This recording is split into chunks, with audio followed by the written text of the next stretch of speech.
ನಮಸ್ಕಾರ ರೈತ ಬಾಂಧವರೇ, ನಿರಂತರ ಕೃಷಿ ಚಾನಲ್ಗೆ ಸ್ವಾಗತ. ಈ ವಿಡಿಯೋದಲ್ಲಿ ನಾವು ಬೇಯರ್ ಕಂಪ್ನಿಯ ವಯಾಗೋ ಹಾಗೆ BASF ಕಂಪನಿಯ ಎಕ್ಸ್ಪೋನಸ್ ಇವೆರಡರಲ್ಲಿ ಯಾವುದು ಉತ್ತಮ ಫಲಿತಾಂಶವನ್ನು ಕೊಡುತ್ತದೆ ಅಂತ ತಿಳ್ಕೊಳ್ಳೋಣ. ಇವುಗಳನ್ನು ಯಾವ ಹಂತದಲ್ಲಿ ಬೆಳೆಗಳಲ್ಲಿ ಉಪಯೋಗಿಸಬೇಕು, ಇವುಗಳ ಕೆಮಿಕಲ್ ಕಾಂಬಿನೇಷನ್, ಯಾವ ಕೀಟಗಳಿಗೆ ಇದನ್ನು ಉಪಯೋಗಿಸಬೇಕು, ಇದರ ಡೋಸೇಜ್ ಹಾಗೂ ರಿಸಲ್ಟ್ ಟೈಮ್ ಎಷ್ಟು ಅನ್ನೋದನ್ನು ತಿಳ್ಕೊಳ್ಳೋಣ.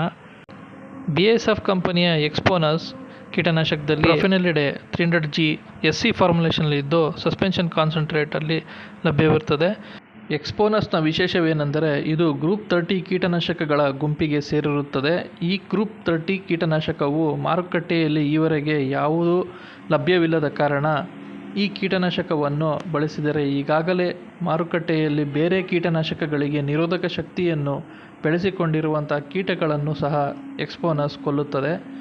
ಹಾಗಾಗಿ ರೈತ ಬಾಂಧವರು ಎಕ್ಸ್ಪೋನಸ್ ಕೀಟನಾಶಕವನ್ನು ಬಳಸುವಾಗ ಇತರೆ ಕೀಟನಾಶಕಗಳೊಂದಿಗೆ ಕಾಂಬಿನೇಷನ್ ಮಾಡಿ ಇದನ್ನು ಬಳಸಬಾರದು. ಇದನ್ನು ಸೋಲೋ ಸ್ಪ್ರೇ ಮಾಡಿದರೆ ಮಾತ್ರ ಇದರ ಸಂಪೂರ್ಣ ರಿಸಲ್ಟನ್ನು ಪಡೆಯಬಹುದು ಮತ್ತು ಇದರ ರಿಸಲ್ಟ್ ಟೈಮ್ 15 ದಿನಗಳವರೆಗೂ ಇರುತ್ತದೆ.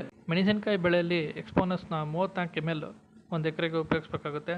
ಮೊದಲನೇ ಸ್ಪ್ರೇ ನಾಟಿ ಮಾಡಿದ 25 ದಿನ ನಂತರ ಕೊಡಬೇಕು. ಅದಾದ ನಂತರ ಎರಡನೇ ಸ್ಪ್ರೇನ 7 ರಿಂದ 10 ದಿನದ ಒಳಗೆ ಹೂ ಬಿಡೋಕ್ಕಿಂತ ಮುಂಚೆನೇ ಸ್ಪ್ರೇ ಕೊಡಬೇಕಾಗುತ್ತೆ. ಈ ಎಕ್ಸ್ಪೋನಸ್ ಮಾರ್ಕೆಟಲ್ಲಿ ಬೇರೆ ಬೇರೆ ಪ್ಯಾಕಿಂಗ್ ಸೈಜಲ್ಲಿ ಲಭ್ಯವಿದ್ದಾವೆ. 8.5 ml ಇಂದ ಹಿಡಿದು 34 ml ತನಕನೂ ಮಾರ್ಕೆಟಲ್ಲಿ ಲಭ್ಯ ಇರುತ್ತದೆ. ಇನ್ನು ಬೇಯರ್ ಕಂಪನಿಯ ವಯಾಗೋ ನೋಡೋದಾದರೆ ಈ ಕೀಟನಾಶಕವು ಕೂಡ ಟ್ರಾನ್ಸ್ಲ್ಯಾಮಿನರ್ ಕೀಟನಾಶಕವಾಗಿದ್ದು ಇದರಲ್ಲಿ ಟೆಟ್ರಾನಿಲಿಪ್ರೋಲ್ 18.8% SC ಫಾರ್ಮುಲೇಷನಲ್ಲಿ ಇದ್ದು ಇದು ಗ್ರೂಪ್ 28 ಕೀಟನಾಶಕಗಳ ಗುಂಪಿಗೆ ಸೇರುತ್ತದೆ. ಈ ಗ್ರೂಪ್ 28 ಕೀಟನಾಶಕಗಳು ಈಗಾಗಲೇ ಮಾರುಕಟ್ಟೆಯಲ್ಲಿ ಲಭ್ಯವಿದ್ದು ಕ್ಲೋರಾಂಟ್ರಿನಿಟ್ರಿಪೋಲ್ BASF ಕಂಪನಿಯ ವೆಸ್ಟಿಕೋರ್, FMC ಕಂಪನಿಯ ಕೊರಾಜನ್ ಹೆಸರಿನಲ್ಲಿ ಲಭ್ಯವಿದೆ.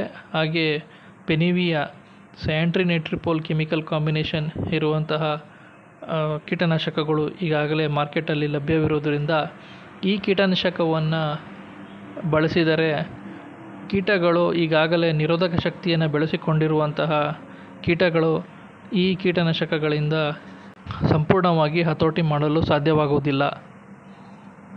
ಇನ್ನು ಇದರ ಮೋಡ್ ಆಫ್ ಆ್ಯಕ್ಷನ್ ಅನ್ನು ನೋಡೋದಾದರೆ ಗ್ರೂಪ್ 28ನ ಕೀಟನಾಶಕಗಳು ಕೀಟಗಳ ರೈನೋಡೈನ್ ರಿಸೆಪ್ಟರ್ಸ್ ಮೇಲೆ ದಾಳಿ ಮಾಡಿ ಕೀಟಗಳ ಕ್ಯಾಲ್ಸಿಯಂ ನಿರ್ವಹಣೆಯನ್ನು ಸ್ಥಗಿತಗೊಳಿಸಿ ಕೀಟಗಳನ್ನು ಮಸಲ್ ಕಾಂಟ್ರಾಕ್ಷನ್ನ ಮೂಲಕ ಕೊಲ್ಲುತ್ತವೆ. ಈ ಕೀಟನಾಶಕವನ್ನು ಭತ್ತದಲ್ಲಿ ಬರುವ ಎಲೆ ಸುರುಳಿ ಹುಳ ಲೀಫ್ ರೋಲರ್, ಮೆಕ್ಕೆಜೋಳದಲ್ಲಿ ಬರುವ ಆರ್ಬಿವರ್, ಹೂಕೋಸು ಹಾಗೂ ಗಡ್ಡೆಕೋಸಿನಲ್ಲೂ ಬರುವ ವಜ್ರದ ಹುಳಗಳ ನಿಯಂತ್ರಣಕ್ಕೆ ಸಿಂಪಡಿಸಬಹುದು. ಇನ್ನು ಈ ಕೀಟನಾಶಕವು ಯಾವುದೇ ರಸ ಹೀರುವಂಥ ಕೀಟಗಳನ್ನು ಕೊಲ್ಲುವುದಿಲ್ಲ. ಈ ಕೀಟನಾಶಕವ ಕೊರೆಯುವ ಹಾಗೂ ಜಗಿಯುವ ಹುಳಗಳನ್ನು ಮಾತ್ರ ನಿಯಂತ್ರಿಸುತ್ತದೆ. ವಿಡಿಯೋ ಇಷ್ಟ ಆಗಿದ್ದರೆ ನಮ್ಮ ಚಾನಲಿಗೆ ಸಬ್ಸ್ಕ್ರೈಬ್ ಆಗಿ, ಲೈಕ್ ಮಾಡಿ ಹಾಗೂ ಈ ವಿಡಿಯೋವನ್ನು ನಿಮ್ಮ ಗೆಳೆಯರೊಟ್ಟಿಗೆ ಶೇರ್ ಮಾಡಿ.